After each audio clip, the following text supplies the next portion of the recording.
크리스티안 로메로, 신뢰할 수 있는 수비의 핵심 10월의 최우수 선수 후보. 토트넘 호스퍼의 수비를 믿고 맡길 수 있는 핵심 선수들을 언급할 때 크리스티안 로메로를 빼놓을 수 없습니다. 그는 10월 내내 뛰어난 경기력을 발휘하며 당당히 월간 최우수 선수 후보에 오르게 되었습니다. 최근 경기에서 로메로는 각 볼터치마다 수비 능력과 기계를 입증하였습니다. 프리미어리그의 새로운 강팀들인 브렌트포드와 셰필드 유나이티드를 맞이해도 로메로와 그의 팀원들은 전혀 흔들리지 않았습니다. 그들은 단지 견고하게 서 있는 것뿐만 아니라 경기마다 우위를 점하며 토트넘 골대를 철벽처럼 지켜냈습니다. 로메로의 뛰어난 경기력은 놀라운 통계 수치를 통해 더욱 명확하게 드러납니다. 볼 컨트롤률이 90%에 달하며 적어도 4번의 슈팅을 시도했습니다. 그는 방어에만 집중하는 것이 아니라 공격 참여에도 적극적이며 동료 선수들과의 뛰어난 호흡을 통해 팀의 기회를 만들어냈습니다. 크리스티안 로메로는 자신의 포지션을 훌륭하게 지킬 뿐만 아니라 빠르고 민첩한 스트라이커들을 상대로도 과감하게 볼다툼을 벌이는 것을 주저하지 않습니다. 그의 경기 읽기 능력과 즉각적인 반응은 토트넘의 골문을 여러 차례 구해내며 결정적인 방어 플레이나 세트피스 상황에서 위험을 해소하는 헤딩 등으로 두각을 나타냈습니다. 로메로가 토트넘의 경기 스타일에 미치는 영향은 빼놓을 수 없습니다. 그는 단순한 중앙 수비수가 아니라 경기의 리듬을 조절하고 후방에서 경기를 구축하는 데 도움을 주는 지휘자 역할을 합니다. 그의 플레이는 힘이 넘치면서도 부드러워서 감독이 반드시 필요로 하는 선수가 되었습니다. 로메로의 두드러진 장점 중 하나는 개인 수비 능력입니다. 그는 공을 차단하고 되찾는 것뿐만 아니라 상대팀의 강력한 공격수와 직접 대결하는 능력도 갖추고 있습니다. 그의 민첩함과 결단력은 위험한 상대의 공격을 종종 무산시키는 데 큰 역할을 했습니다. 로메로가 보여준 바에 따르면 그는 단지 달의 최우수 선수로 선정될 자격이 있는 것이 아니라 토트넘 팬들에게는 조용한 영웅입니다. 그는 팀을 이끄는 등대이자 신뢰할 수 있는 수비 지점이며 스퍼스의 모든 전술에서 빠질 수 없는 중요한 요소입니다. 로메로의 존재감은 수비 라인에 힘을 불어넣을 뿐만 아니라 그의 모든 슈팅과 볼터치가 믿음과 결단력을 담고 있어 동료들에게 영감을 주고 있습니다. 손과 꼭 맞잡은 손의대형 부상 토트넘 핵심 12+ 메디슨, 언제 돌아오나 복고 시점 미지수. 하스퍼웨이 연습장의 옅은 안개 속에서 손흥민 대장이 미키 반데벤의 손을 꽉 붙잡은 모습은 단순한 동료애를 넘어서는 아무도 해명할 수 없는 가슴 아픈 수수께끼의 상징과도 같습니다. 우리는 그들이 다시 그린필드로 돌아와 팀의 완전한 힘을 가지고 올 수 있는 그날을 언제쯤 볼 수 있을까요? 반데벤의 상태가 점점 더 악화되고 있을 때?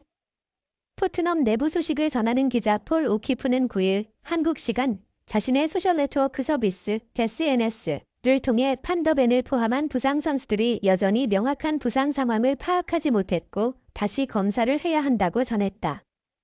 기자는 판더벤이 이날 팀 훈련장인 호스퍼웨이에 있었다. 그리고 SNS상에 떠도는 손흥민과 판더벤이 함께 있는 사진이 오늘 나온 것이다라며 하지만 여전히 판더벤의 부상 정도에 대해 명확한 해답이 나오지 않았다라고 밝혔다. 판더벤 외에도 페드로 포로, 히샤를리송, 그리고 제임스 메디슨도 이날 훈련에 불참했다. 토트넘은 7일 잉글랜드 런던에 위치한 토트넘 호스퍼 스타디움에서 열린 첼시와의 2023-24 시즌 프리미어리그 11라운드 홈 경기에서 1대4 충격적 참패를 당했다. 대안 쿨루세브스키의 행운의 골로 앞서갔으나 콜 팔머에게 페널티킥 동점골을 내주더니 니콜라스 잭슨에게 해트트릭을 허용해 무너졌다. 개막 후 리그 10경기에서 8승 2무 무패 행진을 달리던 토트넘은 첼시전에서 첫 패를 당했다. 앞서 맨체스터 시티가 본머스를 6대1로 꺾고 선두로 올라섰기 때문에 토트넘도 승리가 필요했지만 첼시에게 일격을 당하면서 8승 2무 1패, 승점 26으로 맨시티의 2점 뒤진 2위를 유지했다. 결과보다 큰 문제는 핵심 4인방을 한꺼번에 이를 위기에 처했다는 것이다. 이 경기에서만 퇴장자 2명이 나왔고 부상자도 2명이나 추가됐다. 센터백 크리스티안 로메로는 다이렉트 퇴장, 레프트백 데스티니 우도기는 경고 누적 퇴장을 당했고 또 다른 센터백 미키 판더벤과 중원 핵심 제임스 메디슨이 부상으로 전반전에 교체 아웃됐다. 악재에 악재가 겹친 상황에서도 끝까지 라인을 내리지 않고 첼시에 맞불을 놨던 토트넘은 이번 경기 결과보다 당장 다음 울버햄프턴 원더러스 원정을 걱정해야 할 처지에 놓였다. 이날 토트넘은 4-3-3으로 나섰다. 굴리엘모 비카리오가 골문을 지켰다. 수비는 페드로 포로, 크리스티안 로메로, 미키 판더벤, 데스티니 우도기가 맡았다.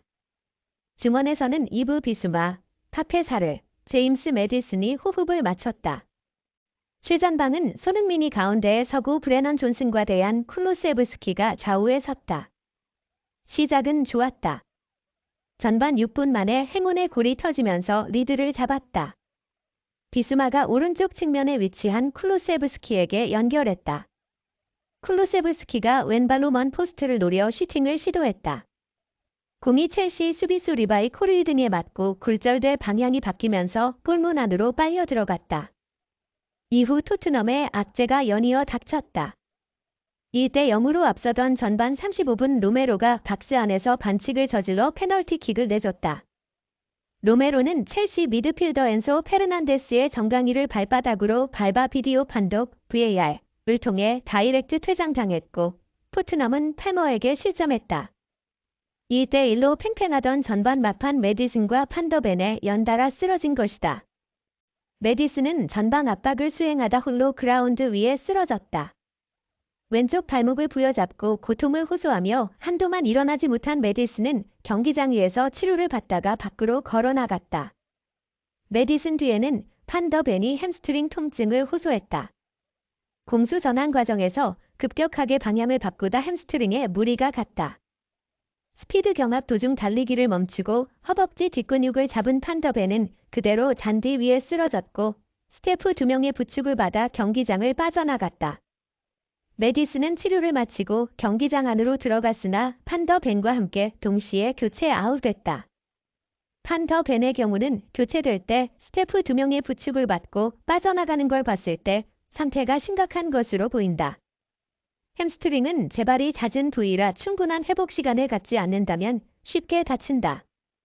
적어도 3주 정도는 휴식을 취해야 하는 만큼 당장 나흘 뒤 벌어지는 경기에 출전할 가능성은 상당히 낮다. 22세의 어린 센터백인 판더벤은 이번 여름 볼프스부르크에서 4천만 유로, 약 560억 원의 이적료를 기록하며 토트넘으로 이적했다. 판더벤은 곧바로 로메로와 주전 센터백으로 활약하기 시작했다. 190cm가 넘는 장신임에도 불구하고 빠른 스피드를 자랑하고 개인 수비 능력 역시 뛰어난 모습을 보이면서 곧바로 프리미어리그 적응에 성공했다. 두 선수의 활약에 수비진이 안정되자 토트넘은 안정적인 경기력으로 첼시전 전까지 리그 9경기 무패 행진을 질주했다. 하지만 첼시와의 충격적인 경기 후 토트넘은 선수는 물론 선두 자리도 잃었다. 판더벤은 일단 훈련장의 모습을 드러냈지만 훈련에 불참했고 햄스트링 검사를 계속 받고 정확한 복구 시기를 기다려야 하는 상황이다. 한편 이날 토트넘의 공식 훈련에는 부상자를 제외한 대부분의 1군 선수단을 포함해 2005년생 유망주 수비수 애슐리 필립스가 U21 선수단 중 스트라이커 알레호 벨리스와 함께 모습을 드러내 눈길을 끌었다.